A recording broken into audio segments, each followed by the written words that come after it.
Boa noite a todos e a todas. Os avisos gerais da casa. Por favor, não estacionar os veículos em frente às garagens na rua sem saída ao lado. Procurem chegar pelo menos 10 minutos antes das palestras, assinar o caderno de presença na entrada lá com Haroldo e peguem o cartão numerado para os passes ou entregue a ficha de tratamento. Solicitamos que desliguem os celulares. Isso é muito importante.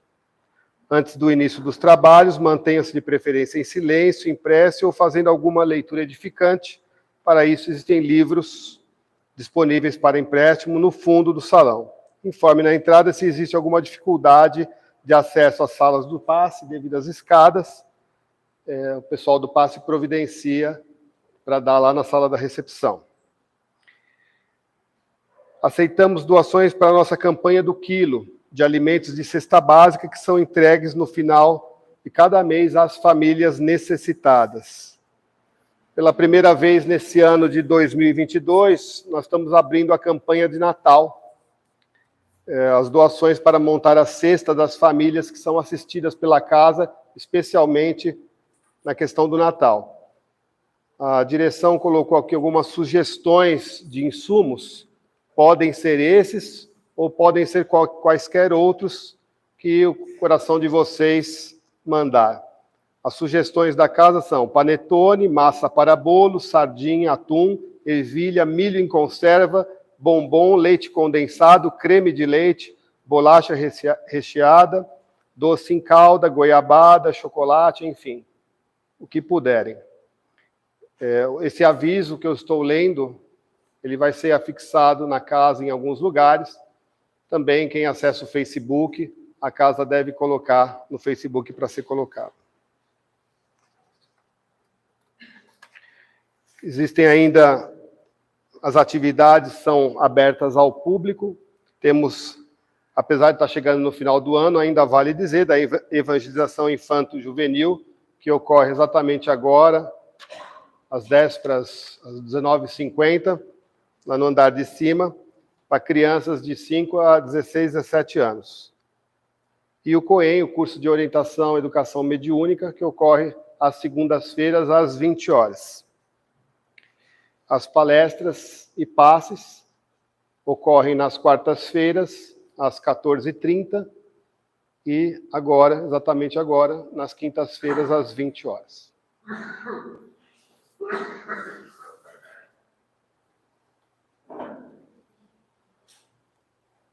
Vamos então todos serenando os nossos corações, iluminando os nossos pensamentos, procurando nos desconectar das questões terrenas, mundanas que todos temos, aproveitando essa oportunidade bendita de estarmos conectados realmente com os propósitos desta casa, agradecer sempre aos nossos mentores individuais, sempre estão conosco, estão presentes neste momento.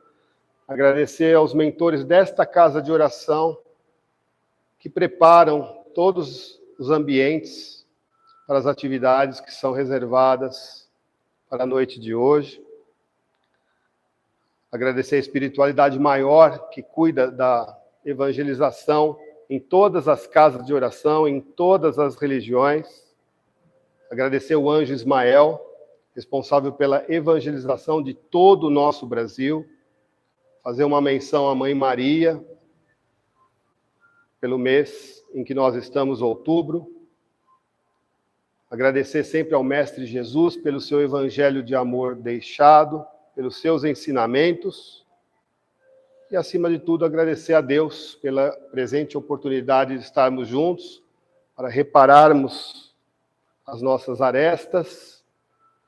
Agradecer por esta noite, agradecer por tudo que somos, por tudo que temos. Desejar, querida irmã Márcia Goretti, que faça uma excelente palestra. E a esse Deus oferecemos a oração. Pai nosso, que estais nos céus, santificado seja o vosso nome. Venha a nós o vosso reino e seja feita a sua vontade, assim na terra como nos céus. Muito obrigado pelo pão nosso de cada dia que nos dai hoje, Senhor. Perdoa-nos as nossas dívidas, assim como nós procuramos perdoar a quem nos deve. E não nos deixeis cair ante tantas tentações. E livra-nos, Senhor, de todos os males, porque é teu reino, poder e a glória, agora e para todos sempre, e que assim seja.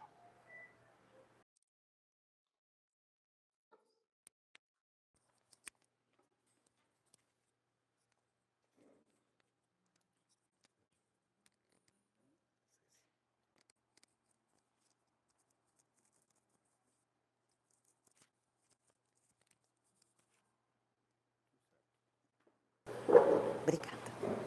Boa noite, amigos, irmãos e aprendizes do Evangelho, né? Porque todos nós somos aprendizes.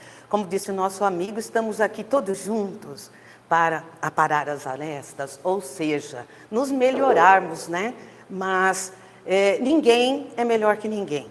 Estamos aqui privilegiados por estar vivendo esse momento numa casa de oração. Nós buscamos, né, o Evangelho, e é isso que vai iluminar o nosso caminho. A semana passada, o nosso querido Hilário, ele nos disse que somos candeeiros, né? Então, que temos assim uma lamparina e temos a possibilidade de iluminar ao nosso redor. E o que é o combustível dessa lamparina? Antigamente era o azeite, né? Hoje seria o quê? O conhecimento, o Evangelho, que vai nos melhorando interiormente e vai acendendo a nossa luz. Então, hoje, todos nós estamos saindo aqui, né? Ou, aliás, estamos assimilando, recebendo, né, essa chama, reacendendo mais ainda a nossa chama, para podermos sair e espalhar luz no mundo. E Jesus disse, sois luzes, né? Então, todos nós somos. E ninguém é melhor que ninguém, muito menos eu. Se eu estou aqui na frente, é porque eu devo muito mais que muita gente, né? Porque eu estou aí tentando aprender e já procurando trabalhar um pouquinho, né, para Jesus. Por quê? Porque eu sou muito abençoada por Ele, eu sou abençoada por Deus. Então, é o mínimo que eu posso fazer, é falar sobre Ele. É o mínimo. É difícil? A gente fica com frio na barriga aqui na frente, fica, né? Mas eu já estou começando a querer angariar créditos, né? Porque eu só tinha débito. Aí eu vou angariando um créditozinho para minha balança já ir, né, diminuindo aí o peso dos erros.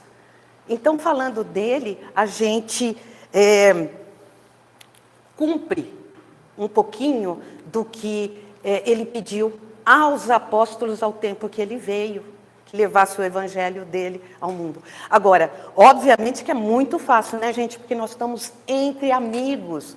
Então, é gostoso falar de Jesus, porque todo mundo que veio aqui, né, veio buscar uma palavra, veio buscar uma ajuda, um consolo. E aqui a casa já nos recebe, a nós, né, que estamos aqui, às vezes ficamos nervosos, a gente já vai acalmando, porque a espiritualidade já coloca uma harmonia no ambiente, que só de entrar a gente já vai recebendo, já vai ficando bem. Então, todos nós vamos, às vezes, buscar a casa de oração para a gente receber ajuda, né?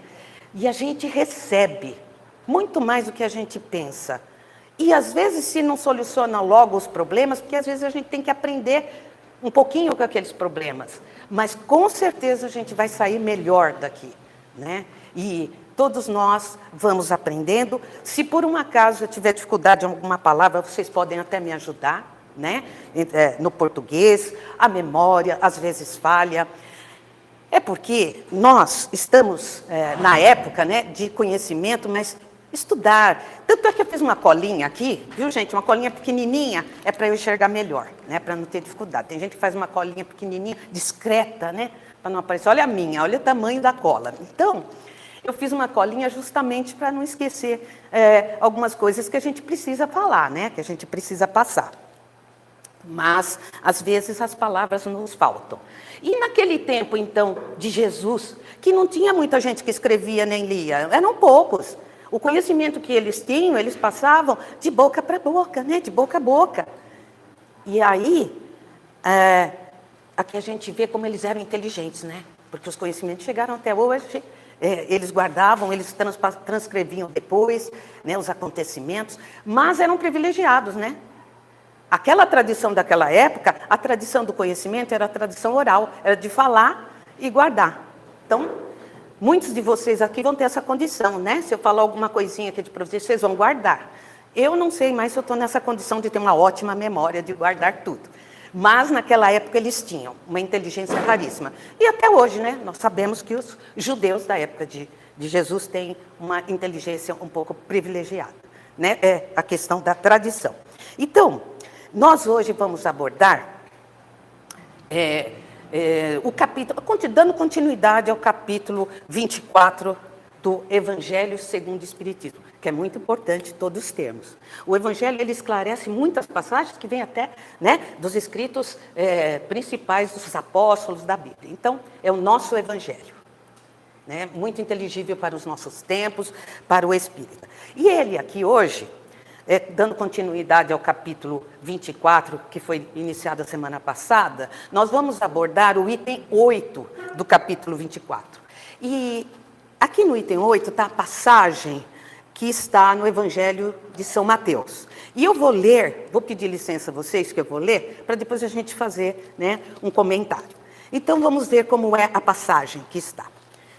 Não vade aos gentios, ok? Não procureis os gentios, e nem os samaritanos. E vamos ver o que significa. A esse 12 enviou Jesus. Ele quis dizer, aqui, enviou os 12 apóstolos, dando-lhes estas instruções, dizendo-lhes, não ireis a caminho dos gentios, ou não procureis os gentios, nem entreis nas cidades dos samaritanos, mas ide às ovelhas perdidas da casa de Israel. E pondo-vos a caminho, pregai, dizendo, quem está próximo quem está, que é Jesus, né, ou que o reino de Deus está próximo dos céus, ou está próximo a vir. O reino dos céus está próximo. Só que nem todos entendiam. Jesus, ele era um espírito de luz evoluidíssimo, né, que veio ao mundo para trazer o Evangelho de Deus, para iluminar nosso caminho. Só que muitos ali naquela época não estavam ainda preparados, ou seja, o espírito ainda era muito infantil, prematuro. E ele sabia disso, porque ele é o governador da terra. Ele veio para trazer para todo mundo a luz, o Evangelho. Só que naquela época, quando ele diz, não vai, né, não procureis os gentios, e não procureis e não vais aos samaritanos, não é que ele tem preconceito, ou ele estava desdenhando de um ou de outro, ou ele distinguia, né, uns mais, outros menos. Muito pelo contrário. Nós sabemos do amor de Jesus por toda a humanidade, né? Ele fez isso porque ele conhecia, obviamente, a natureza humana e toda a história. Nós é que não sabemos por que ele disse não procurei os gentis. Parece estranho, né? Porque Jesus, ele vai a todo mundo, a quem precisa e a quem ele sabe que um dia vai precisar da luz. Mas nós vamos ter que contar um pouquinho da história para saber quem eram os gentios, né, e quem eram os samaritanos. Os gentios eram os pagãos, os idólatras, aqueles politeístas, né, muitos, né, vários deuses. Então eles adoravam a muitos deuses. E isso vinha, né, da época primitiva até, porque nós somos muito primitivos, né? O ser humano, ele nasceu assim, nessa terra para realmente evoluir, mas ele não tinha conhecimento, base nenhuma, né, de uma coisa maior que regia o planeta. Não entendia nem como era o planeta. Eles achavam que o mundo todo era ali, né, aquelas pequenas tribos que tinham ali. Mas, então, o ser humano, de qualquer forma, tinha o sentido da divindade dentro deles. Tinha medo de alguma coisa. Mas o que acontecia desde a antiguidade com eles, que causava sofrimento para eles, eram as intempéries do tempo, ou seja, né, eram problemas com a natureza, por exemplo, vulcões, maremotos, terremotos, animais selvagens, né, brutalidade. Então isso apavorava eles, e eles precisavam de ter um consolo, uma esperança em alguma coisa. Então eles achavam, né, que essa divindade seria fenômenos que eram mais poderosos da natureza que eles próprios. Então o que eles começaram a fazer? Endeusar, né, inventar deuses para simbolizar aqueles, né, fenômenos, e então eles faziam oferendas, ofereciam sacrifícios, né, até sacrifícios humanos, para poder ver se a natureza aliviava para eles não sofrerem tanto. Então viviam fazendo sacrifícios, né, para oferecer a esses deuses que eles inventaram. Então eles não tinham condições de entender a palavra dos apóstolos, porque eles nem acreditavam no Deus único. Eles não acreditavam no Deus Pai, né? Eles tinham vários. Então não tinha condições de falar para eles. Eles não iam entender, eles não iam aceitar. E os samaritanos? Por que Jesus disse, então, também não vá aos samaritanos? Os samaritanos eram um povo. Aí também temos que, voltar no tempo, voltar um pouquinho na história. Tá? Eu vou ter que contar um pouquinho de história de novo. Nós vamos remontar à época do primeiro homem que alimentou mesmo a fé no Deus único. Nós vamos voltar à época de Abraão. Abraão, ele nasceu na cidade de Ur, e lá tinha alguns grupos que ainda alimentavam essa fé no Deus único, mas eram poucos. Até o pai dele era politeísta, e adorava vários deuses lá, enfim. Só que ele alimentou até a fase adulta, e foi tão fiel a Deus, que Deus o escolheu para fazer uma aliança. Deus prometeu a Abraão que ele ia ter uma nação grandiosa, e ele ia dar as terras de Canaã para ele. Prometeu as terras. Então, ele saiu a formar o seu povo, a formar, né, a sua forma de adorar a Deus, a ter, né, suas disciplinas. Dali, Abraão passou para o seu filho Isaque, né, que depois passou a seu filho Jacó, e Jacó recebeu o nome de Deus de Israel. Jacó teve 12 filhos. E antes, então, dele morrer, ele dividiu ali as terras e deu as terras para os 12 filhos.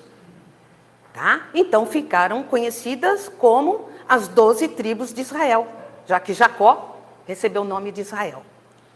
Então, o que a gente vê é que as tribos foram cada uma para um lado e fazer ali, né, a sua adoração a Deus, seus costumes, seus hábitos, cada um tinha a sua liderança, né? E passando um tempo, né, essas tribos que eram, né, geradas, eram parentes, eram os filhos de Jacó, que era Israel, mas eles se desentenderam, né? Então, teve o período dos reis, aí teve o período do rei Saul, teve o período do rei Davi, e por último, né, um reino só, o Salomão, que recebeu a incumbência de fazer o templo de Jerusalém, para adorar a Deus em Jerusalém, conforme as leis de Moisés, conforme a lei mosaica. Então, eles adoravam a Deus em Jerusalém.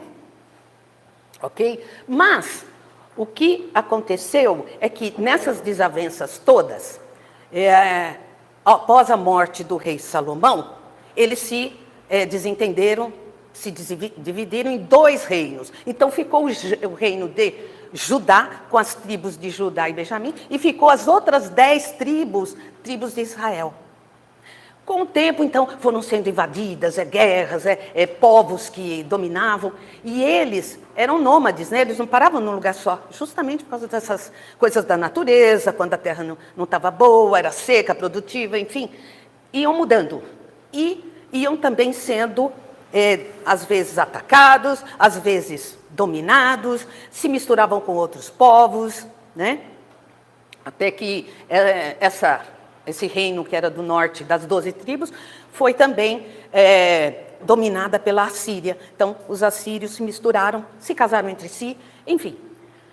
Já a tribo do norte de Judá, Benjamim, eles foram atacados e dominados numa época pelos babilônicos. Foram escravizados, mas depois foram libertados a um outro tempo. E eles ali retornaram para Canaã, retornaram a seu culto ao Deus único, da maneira como era a lei mosaica, construíram o templo de Jerusalém de novo e passaram então a viver ali, mas a inimizade e o ranço aumentou muito mais. Eles não podiam nem ver os samaritanos, porque os samaritanos para eles já estava considerado mestiço, já não era mais judeu, eram mestiços. Então, eles não queriam amizade entre si. Por isso, toda essa história, que Jesus, sabendo de tudo, porque Jesus conhece o coração de cada um de nós, e naquela época muito mais, ele também não ia mandar os apóstolos irem à cidade dos samaritanos, já que eles eram judeus. Jesus nasceu judeu, veio da tribo de Judá. Então, ele respeitava como respeitava todos, tanto é que nós temos passagem que sabemos que ele conversou até com a samaritana, no poço. Jamais ele deixou de ter amor, mas ele não ia colocar em risco os apóstolos, mandar os apóstolos ir à cidade em que eles só discutiam, só brigavam. Então ele não poderia perder tempo, ele não queria que os seus apóstolos perdessem tempo, plantar a semente onde não ia dar frutos. Por isso que nós vemos então ali na história, que ele manda buscar as ovelhas perdidas de Israel. Eram judeus, que estavam assim desanimados, não estavam mais tendo aquela fé no Deus único e praticando a sua crença. Então é eles que ele veio trazer esperança. Jesus, ele veio para ajudar, para curar, para proteger os mais desvalidos. Porque aqueles que tinham posição, tinham a plena luz, vamos dizer, a visão, achavam que tinham tudo, que não precisava de nada, precisava do Messias. Agora, os judeus, que sempre foram mais sofridos, e também tinham ali os escritos dos profetas que já adiantavam e já previam a vinda do Messias, então, esses sim poderiam aceitar mais a presença do Mestre, a presença do Cristo, aceitar o Cristo. Mesmo assim, nós sabemos que muitos não o aceitaram e até ele foi crucificado. Então, continuando aqui, nós vamos trazer para os tempos de hoje, do espírita. O espírita também, se for comparado a essa situação, muitas vezes quer sair e fica falando que é espírita, falando que a pessoa tem que ser da doutrina espírita. Então, como disse a semana passada o Hilário, não é chegar na esquina, ficar pregando e forçando todo mundo a ouvir. Gostoso é assim, a pessoa vem buscar, quer a palavra do Cristo, o espírita fala a verdade, que a verdade veio através dos espíritos, que é vida espiritual. Então, nem todos gostam, nem todos querem. Então, comparando com hoje, não devemos ir a lugares, forçar as pessoas a ouvirem, ou acatarem, ou aceitarem.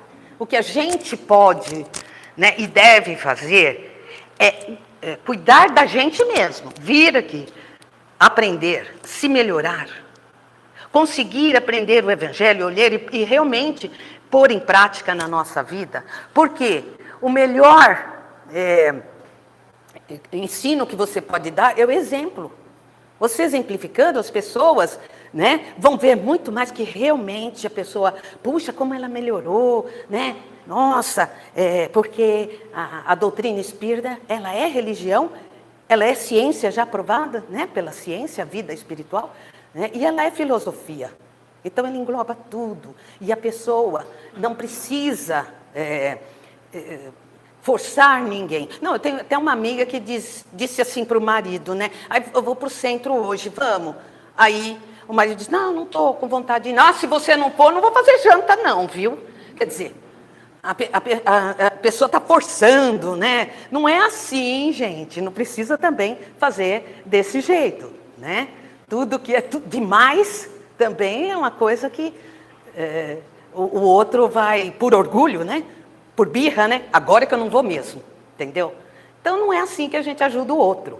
E o espírita que, né, acendeu a chama mesmo, que está iluminado, é para sair iluminando, é para brilhar mesmo. Mas não é para incomodar, tá bom? Então, nós vamos ver outra passagem do mesmo capítulo, né? O capítulo 24, que diz, né? Não... É o item 11, perdão, né? Não são os que gozam saúde que precisam de médico. Também está no Evangelho de São Mateus. O que aconteceu, né? Nós vamos ver aqui essa passagem também no Evangelho, e a gente vai perceber que Jesus tinha a resposta para tudo, né? Vamos ver aqui o episódio, a passagem que foi registrada. E aconteceu que, estando Jesus sentado à mesa numa casa, eis que, vivendo muitos publicanos e pecadores, se sentaram a comer com ele e com os seus discípulos. Então, naquela época, gente, Jesus foi à casa de um publicano que o convidou para almoçar, e ele disse para o publicano, sim, mas convide a todos os estrupiados, a todos os famintos, a todos os doentes, os que precisam de alimento, estão com fome, aí eu irei. E aí esse publicano chamou. Mas, até os discípulos estranhavam, né? Os apóstolos não gostavam muito. Mas como assim, publicano? O publicano era aquele cobrador de impostos. Então, os judeus também detestavam eles. Por quê? Porque eles eram tidos como ladrões, né? Usurpadores. Porque eles pegavam os impostos do pobre, do judeu lá, os povos, né? Sofredores que eram já massacrados por Roma, né? Já eram dominados. E só trabalhavam, e eles ainda pegavam impostos e mandavam para o representante de Roma. Então, por isso que os publicanos também eram malquistos, né? Então, vendo isso, né, continuando aqui, e vendo isso, os fariseus dizem aos discípulos de Jesus, por que come o vosso mestre com os publicanos e com os pecadores? Mas ouvindo isso, Jesus disse, os sãos não têm necessidade de médico, e sim os enfermos. Então, Jesus veio para aqueles que precisavam dele, aqueles carentes, os pobres, os aflitos, porque ele veio trazer consolo, os doentes, porque ele veio trazer a cura, os cegos, porque ele curava e dava visão, porque aqueles que tinham visão, tinham muita luz, mas não tinha nenhuma humildade, não precisavam dele, né? Eram abastados. E os fariseus, que aqui questionou, né? Por que o teu mestre senta? Eles eram ali do povo judeu. Eles eram muito, como que eu vou dizer, intelectualizados. Eles tinham estudado a lei mosaica, sabiam tudo. Eles tinham muito conhecimento, mas pouco sentimento, né? Não tinham a menor dó do outro. Né? O outro poderia estar com na época, lepra, né? Com doenças, aleijados, que eles, simplesmente as famílias, jogavam à margem da sociedade, né? Sabia? Então, os doentes eram tidos como, né? Por isso que ele diz aqui, os pecadores, que culpa têm? Mas não tinham dó, né? Porque esses pobres estão sentados à mesa. Então ele diz, eles é que precisam de médico. Eles é que precisam de Jesus, né? Dele. E trazendo isso tudo também para os dias de hoje, a gente está dizendo, poxa, mas eles eram ruinzinhos, né? Esses fariseus. Mas, hoje ainda, né, o ser humano tem lá, né, o seu ladinho negativo. Se a gente traz, por exemplo, espírita, por exemplo, tem muita gente que se acha, né? Porque eu sou espírita, porque, né? Já sei tudo. E aí começa a julgar o outro, né? Porque o outro tem que ser assim. Nossa, porque ele acha que sabe mais, porque ele é melhor. Ah, por que aquele ali tem mediunidade? Ai, porque ele é bonzinho? Ah, mas ele nem é bonzinho, eu conheço ele. Ah, ele fora da casa espírita, nossa, ele é o ó. E ele também não frequenta, não ajuda, não faz nada. Por que Deus deu mediunidade para ele, né? Então a pessoa fica só julgando, né? Tem outros tantos lá, aquele bonzinho que vai com a cara de bonzinha, né? E pensa assim, eu sou uma santa. Mal sabe, né, que a gente está aqui, porque está precisando, como eu falei, adquirir créditos, né? Para pagar muita coisa que faz de errado. Então, a pessoa só vê, né, ali a visão. Aí fala, mas aquele é tão bonzinho. Aquele que devia ser um médium, de ver tudo, né? Eles acham, então, alguns, que a mediunidade é um tributo, assim, só das pessoas boas, né? E não é bem isso, né? A mediunidade é inerente, né, ao orgânico, né? Do físico. Então, aqueles, né, que a possuem, poderão utilizar para ajudar o próximo. Poderão ser veículo da espiritualidade para também vir aqui, porque eles vêm, eles se dispõem, eles vêm aqui por amor a nós.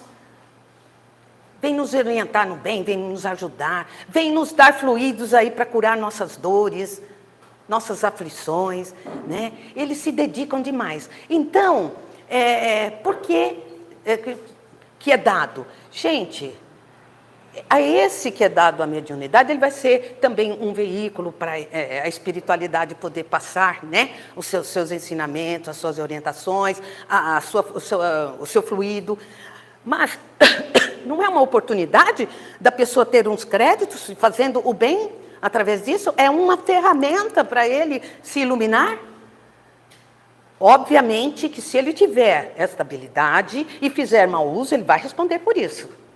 Mas não somos nós que temos que julgar. Tá certo? Porque os espíritos precisam, né, de trabalhadores que tenham um bom coração, que melhorem bem as suas qualidades morais, bons pensamentos, né? Porque eles poderão se aproximar. As pessoas, então, né, têm que cuidar dos seus pensamentos. Tomar conta, porque muitas vezes não é o que você aparenta, o que você fala, o que você faz. É o pensamento que te prejudica, que atrai, né, irmãozinhos ignorantes que estão na mesma faixa vibratória que você. Então, alimentar bons pensamentos vai atrair bons espíritos. Então, o bom espírito, médium, o melhor médium, não é o médium que tem habilidade de fenômenos, de ver, né, de ouvir. É o médium que tem as melhores qualidades morais. Que esse sim, os espíritos que trabalham no bem vão poder se aproximar dele e realizar boas obras aqui. Em prol de quem? Em prol de nós mesmos. Aquele que fizer mau uso, aquele que utiliza para levar vantagens, né, para ter ganhos materiais, ou mesmo para fazer mal ao próximo, o que vai se aproximar dele? Os espíritos que estiverem no mesmo nível, na mesma faixa, né? Então, só vai atrasá-lo e ele vai responder por isso. Então, não é nós que cabe julgar, né, quem pode, quem deveria ter mediunidade, quem não deveria. Afinal de contas, todos nós temos a mediunidade, né? Uns seriam aquelas mais ostensivas, outros seriam aquelas que a gente tem só uma intuição, um sentido. Mas nós somos espíritos. Então, mais do que a gente imagina, nós temos influência do mundo espiritual. Só prestar atenção. Nem que seja por intuição, o nosso anjo da guarda. Você vai tropeçar ali. Você é tão boazinho, ele está ali te protegendo. Se você ouvir, ele vai falar, desvia daquela rua. Aí, se você ouvir, você desvia. Que ele está sempre tentando te proteger, tentando te ajudar. Tá certo? Então, gente, eu vou encerrando aqui. Espero que eu tenha conseguido passar boas coisas.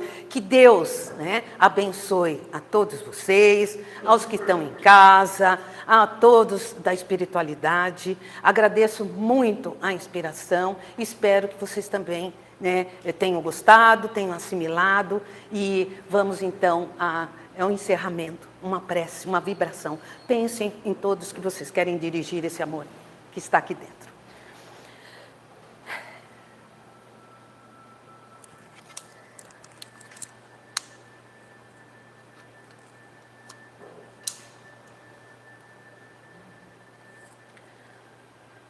E assim, unidos em pensamento, nessa harmonia gostosa, nessa mesma intenção de nos melhorarmos,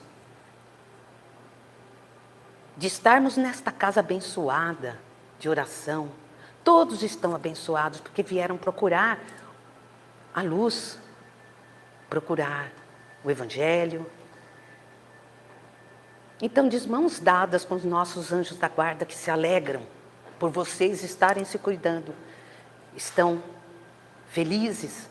Vamos de mãos dadas elevar o nosso olhar ao céu e visualizar a figura do nosso querido Mestre Jesus. Obrigada, Mestre, por ter vindo ao mundo nos trazer o Evangelho do Pai, iluminando os nossos caminhos, nos dando esperança de realmente encontrar a verdadeira vida espiritual, a verdadeira vida, a feliz. Obrigada, Mestre. Leve ao Pai o nosso agradecimento pela vida, pela nossa família, pelos nossos amigos, por tudo que temos. E assim, Pai, abrace a todo este planeta e leve essa luz, essa esperança, esse ânimo, esse consolo, aonde houver um sofredor. Finalizamos então com a prece que o Mestre Jesus nos deixou quando aqui esteve. Pai nosso que estais no céu, santificado seja o vosso nome. Venha a nós o vosso reino, seja feita a vossa vontade, assim na terra como no céu. O pão nosso de cada dia nos dai hoje. Perdoa, Senhor, nossas dívidas e ajuda-nos a perdoar a quem nos deve. Não nos deixe cair ante tantas tentações, mas livrai-nos, Senhor, de todo mal, porque teu é o reino, o poder e a glória, e há de ser para sempre. Que assim seja.